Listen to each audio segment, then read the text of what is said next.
नमस्कार विद्यार्थी मित्रांनो, आज आपण विज्ञान भाग 2 या विषयातील दुसरा धडा सजीवातील जीवन प्रक्रिया भाग 1 अभ्यासणार आहोत. तर यामध्ये पहिला जो घटक आहे सजीव आणि जीवन प्रक्रिया.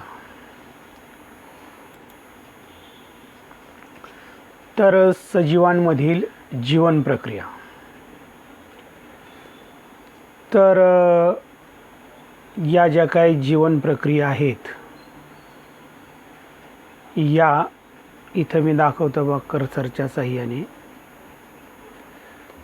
तर पचन, श्वसन, रक्ताभिसरण, उत्सर्जन, नियंत्रण, प्रजनन, तर या सर्व काय आहेत सजीवांमध्ये चालणाऱ्या प्रक्रिया आहेत आणि त्यांना आपण जीवन प्रक्रिया असं म्हणतो. सजीवांमधील जीवन प्रक्रिया. आता या ज्या जीवन प्रक्रिया आहेत या जीवन प्रक्रिया अखंडपणे चालण्यासाठी त्यांना ऊर्जेची आवश्यकता असते. म्हणजे या सर्वांना आपलं कार्य करण्यासाठी ऊर्जेची आवश्यकता असते. आता ही जी काय ऊर्जा आहे ही ऊर्जा आपण जे अन्न खातो त्या अन्नामध्ये प्रामुख्याने 3 घटक असतात. एक असतो कर्बोदके, हा दुसरा आहे स्निग्ध पदार्थ आणि तिसरा आहे प्रथिने. तर आपण जे अन्न खातो त्या अन्नामधून आपल्याला कर्बोदके, स्निग्ध पदार्थ, प्रथिने, जीवनसत्वे, क्षार इत्यादी घटक मिळत असतात.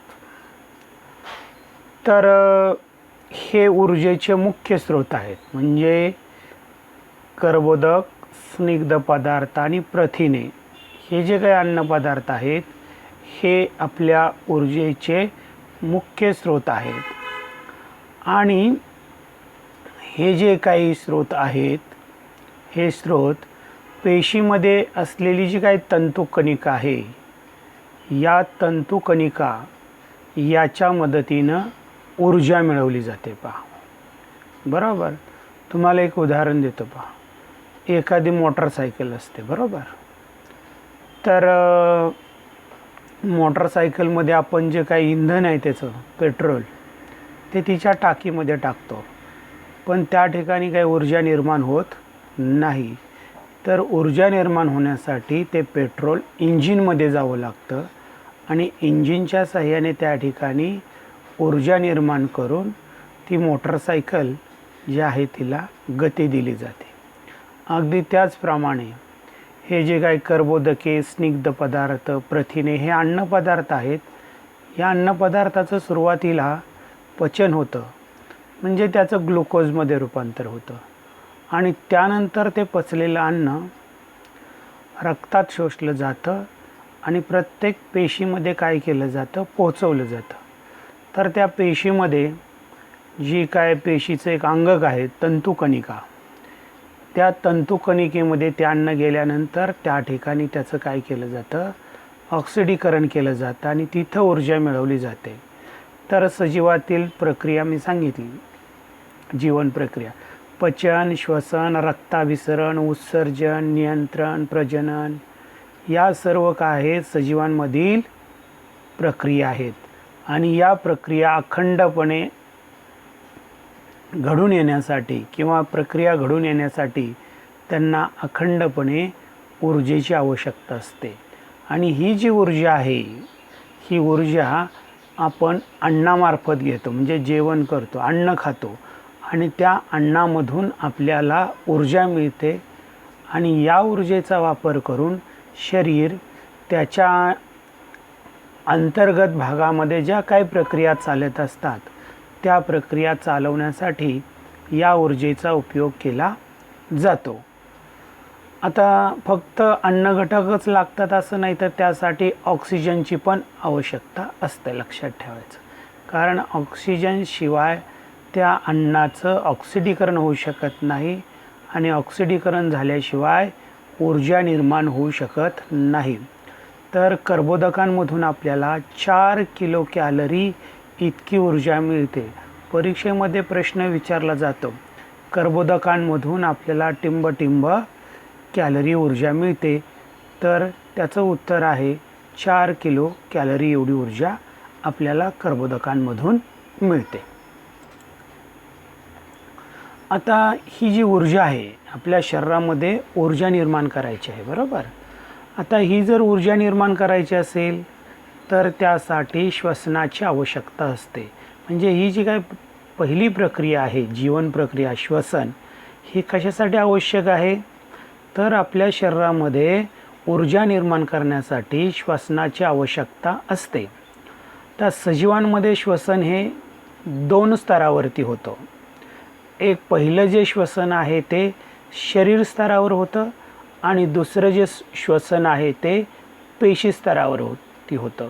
म्हणजे आपल्या शरीरामध्ये श्वसनाची प्रक्रिया ही 2 टप्प्यामध्ये पार पाडली जाते.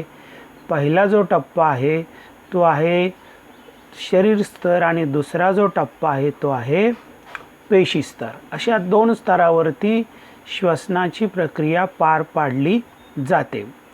आता शरीर स्तरावरती जे श्वसन होतं त्याच्यामध्ये काय होतं पहा, तर ऑक्सिजन आणि कार्बन डायऑक्साईड या वायूंची शरीर आणि सभोवतालचं वातावरण याच्यामध्ये देवाणघेवाण होते.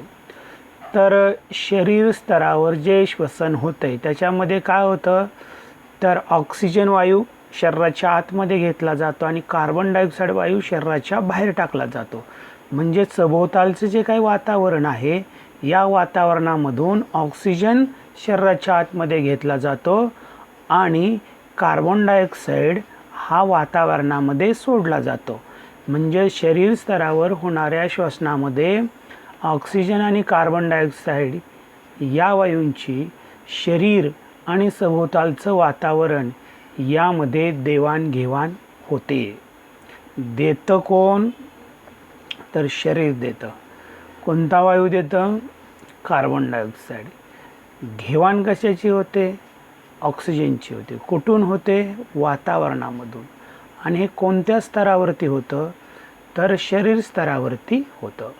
आता त्यानंतर मी सांगितलं बा, तर सजीवांमध्ये श्वसन 2 स्तरावर होतं. एक आहे शरीर स्तर आणि दुसरं आहे पेशी स्तर. अशा 2 स्तरांवरती श्वसन होत असतं.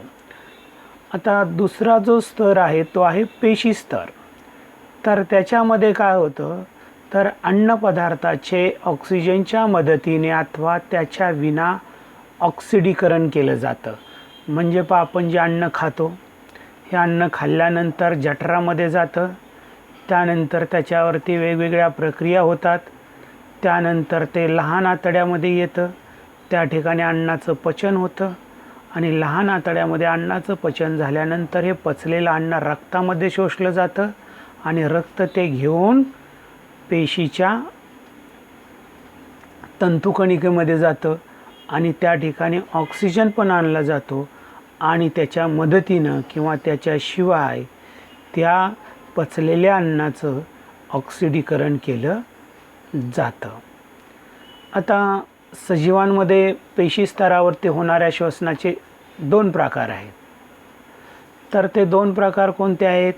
तर पहिलं आहे ऑक्झी श्वसन आणि दुसरं आहे विनॉक्झी श्वसन.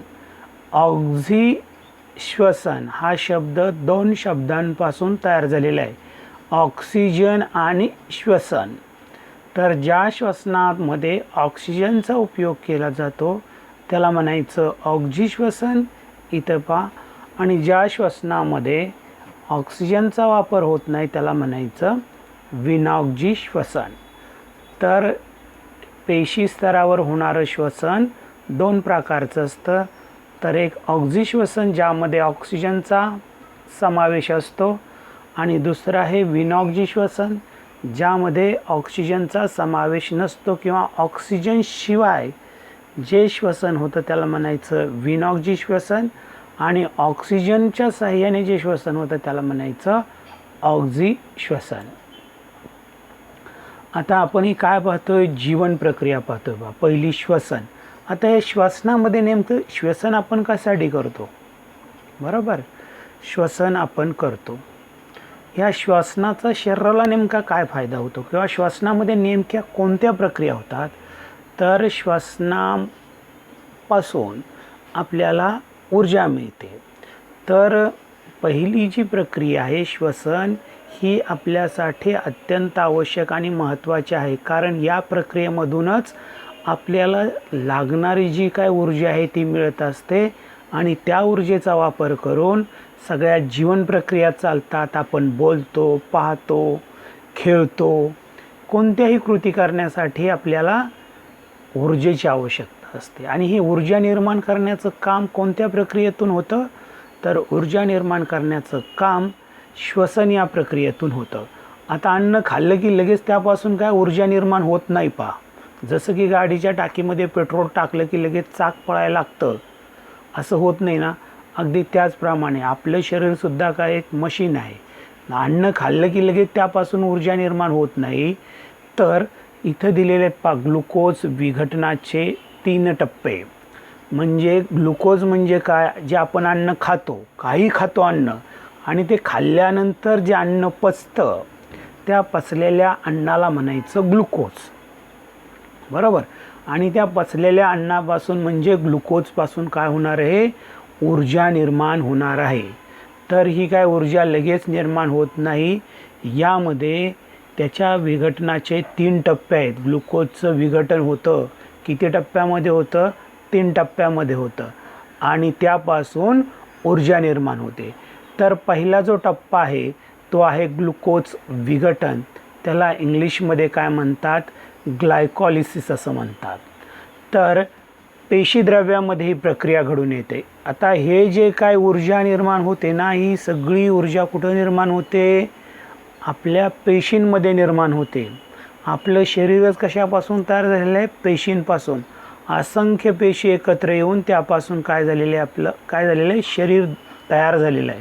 आपल्या जीवनाची सुरुवात अगदी एका पेशीपासून तयार होते. पेशींची संख्या वाढत जाते आणि सजीव तयार होतो. तर ही जी काही ऊर्जा निर्माण करण्याची प्रक्रिया आहे, ही ऊर्जा निर्माण करण्याची प्रक्रिया पेशीमध्ये चालते. तर त्याच्यामध्ये पेशीचे पण 2 भाग असतात.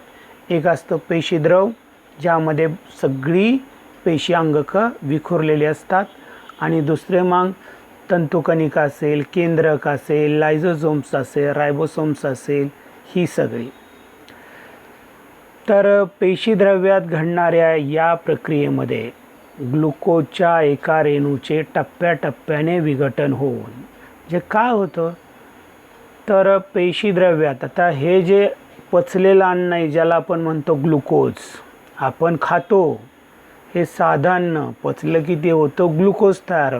हे ग्लुकोज रक्तामार्फत पेशीमध्ये जातं आणि पेशीमध्ये गेल्यानंतर या ग्लुकोजच्या एका रेणूचं टप्प्याटप्प्याने विघटन होऊन पायरुव्हिक आम्ल, त्यानंतर ATP, NADH2 आणि पाणी यांचे प्रत्येकी 2-2 रेणू तयार होतात. बघा, आता पहिल्यांदा काय होतं? ही ग्लुकोज पेशीमध्ये गेली की त्या ग्लुकोजच्या रेणूचं काय होतं? विघटन होतं. आणि विघटन झाल्यानंतर त्यापासून काय तयार होतं? पायरुव्हिक आम्ल एक तयार होतं, ATP तयार होतं, NADH2 आणि पाणी यांचे प्रत्येकी 2-2 रेणू तयार होतात. म्हणजे पायरुव्हिक आम्लाचे 2 रेणू, ATPचे 2 रेणू, NADH2चे 2 रेणू आणि पाण्याचे 2 रेणू. हे कशापासून तयार झाले? ग्लुकोजपासून तयार झाले. कसे तयार झाले?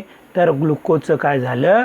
विघटन झालं आणि त्यापासून हे वेगवेगळे तयार झाले.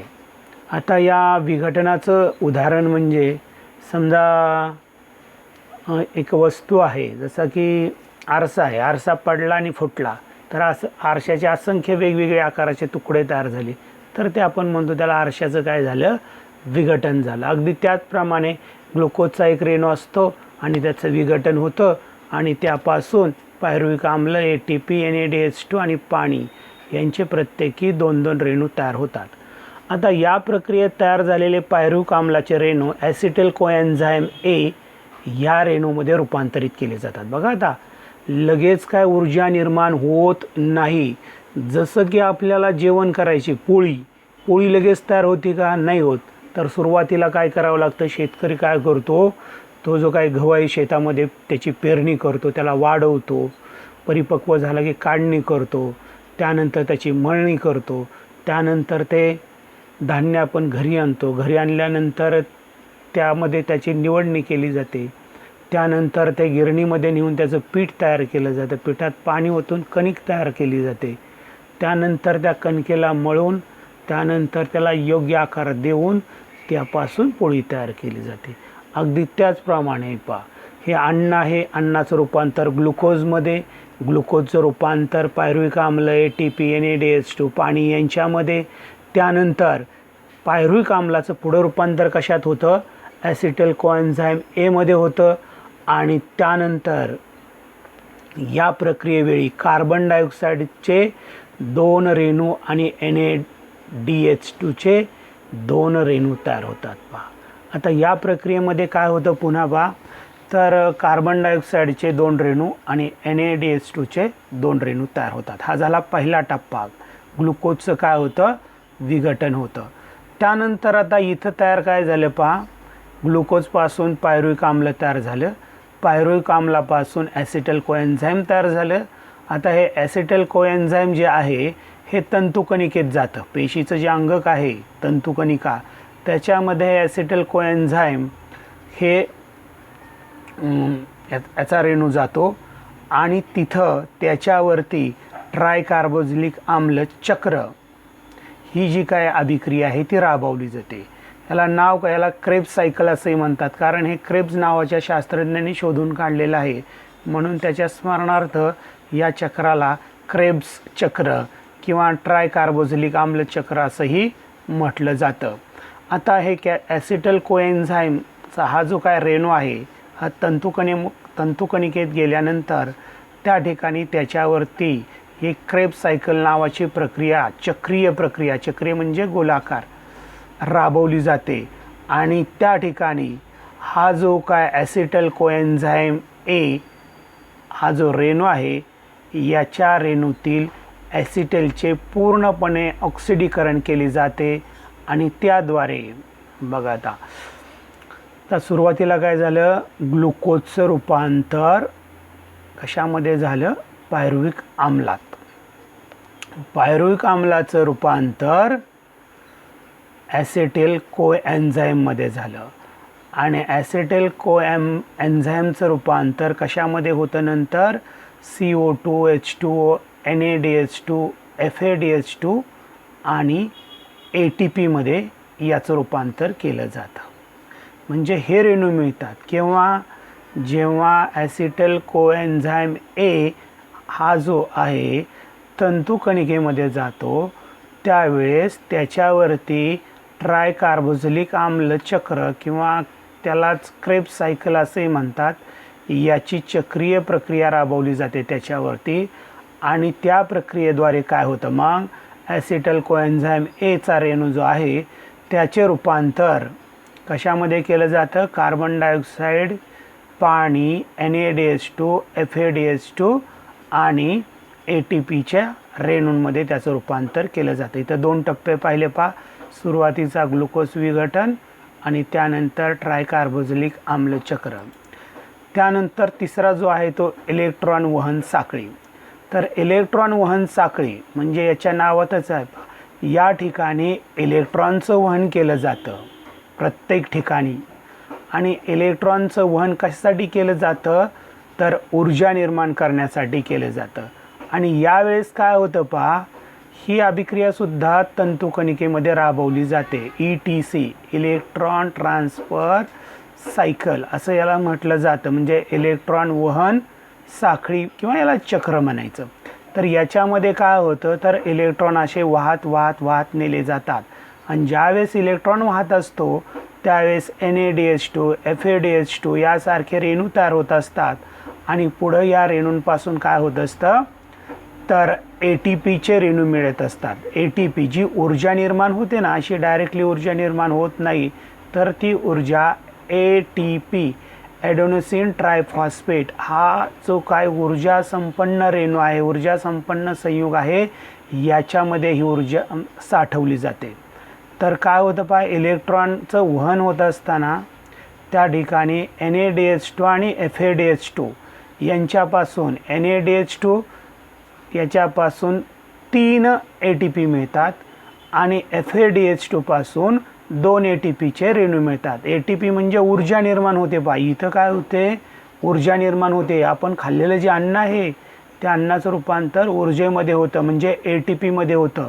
तर त्या ठिकाणी NADH2 पासून 3 आणि FADH2 पासून 2 ATPचे रेणू मिळतात. आणि अशा पद्धतीने ऑक्सिश्वसनामध्ये ग्लुकोजचं पूर्ण विघटन किंवा ऑक्सिडीकरण होतं आणि ऊर्जा मिळते. त्याचबरोबर कार्बन डायऑक्साईड आणि पाण्याचे रेणू देखील तयार होतात पहा. ज्यावेळेस आपण श्वसन करतो त्यावेळेस ऊर्जा तयार होते, बरोबर. श्वसन कशासाठी केलं जातं, तर श्वसनाचा मुख्य उद्देश आहे ऊर्जा निर्माण करणं. आता जशी ऊर्जा निर्माण होते ना, त्याचबरोबर कार्बन डायऑक्साईड आणि पाण्याची वाफ ही तयार होते. ज्यावेळेस तुम्ही उच्छवास करत असता त्यावेळेस पहा आपल्या तोंडामधून कार्बन डायऑक्साईड वायू आणि पाण्याचे रेणू बाहेर पडत असतात.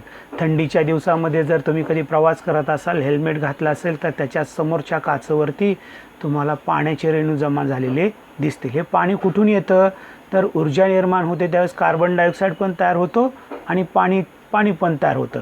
ते उच्छवासावाटे शरीराच्या बाहेर टाकलं जातं.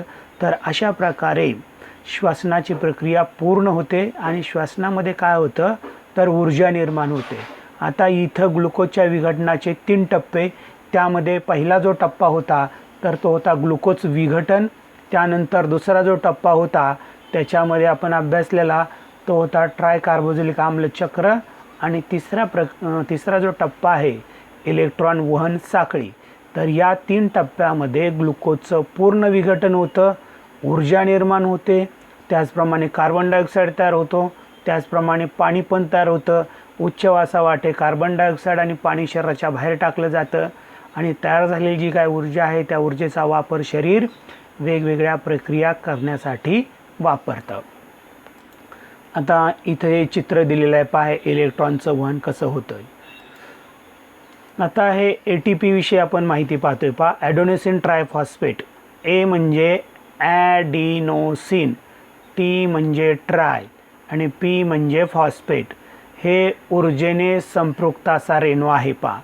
त्यात फॉस्फेटचे 3 रेणू इथं दिसते पहा. हे फॉस्फेटचे 3 रेणू एकमेकांना ज्या बंधाने जोडलेले असतात त्यामध्ये ऊर्जा साठवलेली असते पहा. इथं मी दाखवतोय, हे बघा, हा जो ATP आहे हा ATP कशापासून बनलेला आहे, तर हे बघा रायबोज ही नावाची शर्करा आहे, हे ॲडेनाईन आहे आणि हे फॉस्फरसचे 3 रेणू आहे. याच्यापासून हा ATP तयार होतो, बरोबर.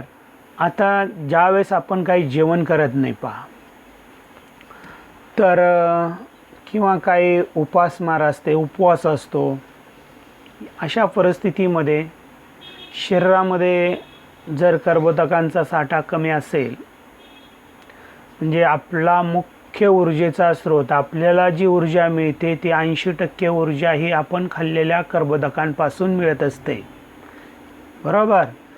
तर जर कर्बोदकांचा साठा आपल्या शरीरामध्ये कमी असेल तर शरीर काय करतं, ऊर्जा मिळवण्यासाठी स्निग्ध पदार्थ आणि प्रथिनं यांचा वापर करतं. आता आपल्या शरीरामध्ये कर्बोदकांचा साठा नाही, पण शरीर काय करणार, त्याला तर ऊर्जा मिळवायची, मग तो आपला मोर्चा कुठं वळवतं, तर जे काही स्निग्ध पदार्थ आहेत आणि प्रथिन आहेत त्यांच्याकडे वळवतो. आणि मग त्यांचं काय होतं पहा, जसं कर्बोदकांचं ऑक्सिडीकरण झाल्यानंतर ग्लुकोज तयार होतं, त्याचप्रमाणे स्निग्ध पदार्थांचं ऑक्सिडीकरण झाल्यानंतर किंवा त्याचं विघटन झाल्यानंतर त्याचं रूपांतर मेदा आम्लामध्ये होतं. तर जे प्रथिन आहेत त्या प्रथिनांचं रूपांतर अमिनो आम्लामध्ये केलं जातं त्यानंतर या दोघांपासून ॲसिटाइल कोएन्झाईम या त्यांचं रूपांतर त्याच्यामध्येच होतं पहा शेवटी. म्हणजे ग्लुकोजचं रूपांतर पण ॲसिटाइल कोएन्झाईम ए या रेणूमध्येच होतं. कर्बोदकाचं स्निग्ध पदार्थ असतील तर त्यांचंही रूपांतर ॲसिटाइल कोएन्झाईम या रेणूमध्येच केलं जातं. आणि प्रथिनं असतील तरी देखील शेवटी त्यांचं रूपांतर ॲसिटाइल कोएन्झाईम ए या रेणूमध्येच केलं जातं. आणि परत त्याच्यावरती ॲसिटाइल कोएन्झाईम रेणू जो आहे त्याच्यावरती क्रेब चक्र याची प्रक्रिया राबवली जाते आणि ऊर्जा मिळवली जाते. आणि त्यानंतर शेवटचा घटक इथं दाखवतोय पहा इथं मी, कर्बोदके, स्निग्ध पदार्थ आणि प्रथिने यांचे ऑक्सिडीकरण ऊर्जा मिळवण्याच्या प्रक्रिया. तर आपण जे अन्न खातो त्याच्यामध्ये 3 घटक असतात प्रामुख्याने. एक असतो कर्बोदक. कर्बोदक म्हणजे भाकरी असेल, पोळी असेल, भात असेल तर यापासून आपल्याला काय मिळतात? कर्बोदक मिळतात. स्निग्ध पदार्थ म्हणजे त्यामध्ये शेंगदाणे असतील किंवा तेल असेल त्यापासून आपल्याला स्निग्ध पदार्थ मिळतात. आणि ज्या काही डाळी असतात, वरण वगैरे, त्यापासून आपल्याला प्रथिने मिळतात. आपला जो आहार आहे तो असा संतुलित आहार असला पाहिजे. त्या आहारामधून आपल्याला कर्बोदक, स्निग्ध पदार्थ आणि प्रथिने मिळाली पाहिजे. त्यासाठी आपल्या आहारामध्ये पोळी पाहिजे, भात पाहिजे, भाकरी पाहिजे. त्यानंतर स्निग्ध पदार्थ म्हणजे तेलबिया पाहिजे, दूध पाहिजे, तूप पाहिजे. आणि प्रथिनं म्हणजे सगळ्या प्रकारच्या डाळी पाहिजे. आता या सगळ्यांचा उपयोग आपल्या शरीर कशासाठी करतं? शेवटी इथं बा कर्सरच्या साह्याने दाखवतोय मी, ऊर्जा मिळवण्यासाठी करतो. फक्त ऊर्जाच तयार होत नाही तर कार्बन डायऑक्साईड आणि पाण्याची वाफ पण तयार होते. ती उच्च वासावाटे शरीराच्या बाहेर सोडून दिली जाते. आता सुरुवातीला स्निग्ध पदार्थाचं रूपांतर मेदाम्लामध्ये होणार, कर्बोदकाचं रूपांतर ग्लुकोजमध्ये होणार, प्रथिनांचं रूपांतर ॲमिनो आम्लामध्ये होणार. बरोबर. तर मेदाम्लाचं रूपांतर डायरेक्टली इथं ॲसिटाइल कोएन्झाईम या रेणूमध्ये होतं आणि अमिनो आम्लाचं रूपांतर डायरेक्टली इथं ॲसिटाइल कोएन्झाईम ए या रेणूमध्ये होतं. परंतु ग्लुकोजचं विघटन झाल्यानंतर सुरुवातीला पायरुव्हिक आम्ल तयार होतं आणि नंतर त्याचं रूपांतर ॲसिटाइल कोएन्झाईम ए या रेणूमध्ये केलं जातं. त्याच्यावरती क्रेब्स सायकल किंवा क्रेब चक्र ही प्रक्रिया राबवली जाते आणि शेवटी ऊर्जा निर्माण होते, जी आपल्या शरीरासाठी अत्यंत आवश्यक असते. अभ्यास करण्यासाठी, खेळण्यासाठी, फिरण्यासाठी, बोलण्यासाठी, पाहण्यासाठी, ऐकण्यासाठी, हालचाल करण्यासाठी, या सगळ्यांसाठी ही ऊर्जा आवश्यक असते. तर आजच्या तासाला आपण विद्यार्थी मित्रांनो जीवन प्रक्रिया पाहिल्या. श्वसन आहे, पचन आहे, रक्ताभिसरण आहे, नियंत्रण आहे, उत्सर्जन आहे. या सगळ्या जीवन प्रक्रिया पार पाडण्यासाठी आपल्याला ऊर्जेची आवश्यकता असते. ती ऊर्जा आपण अन्नामधून घेतो. अन्नामध्ये 3 घटक असतात आणि त्यापासून आपल्याला ऊर्जा मिळते. आता ऊर्जा मिळवण्यासाठी श्वसन करावं लागतं. त्यामध्ये श्वसनाचे टप्पे पाहिले, ग्लुकोजचं विघटन 3 टप्प्यामध्ये कसं होतं हे सगळं आपण अभ्यासलेलं आहे. तर घरी पुन्हा तुम्ही याचा सविस्तर अभ्यास करा. त्यानंतर श्वसनाचे प्रकार, त्यांच्या व्याख्या, कर्बोदकांपासून किती ऊर्जा मिळते, प्रथिनांपासून किती ऊर्जा मिळते, स्निग्ध पदार्थांपासून किती ऊर्जा मिळते, ते तुम्ही व्यवस्थित अभ्यासा. या घटकावर आधारित असलेली प्रश्न उत्तरे वहीमध्ये लिहून काढा आणि पाठ करा.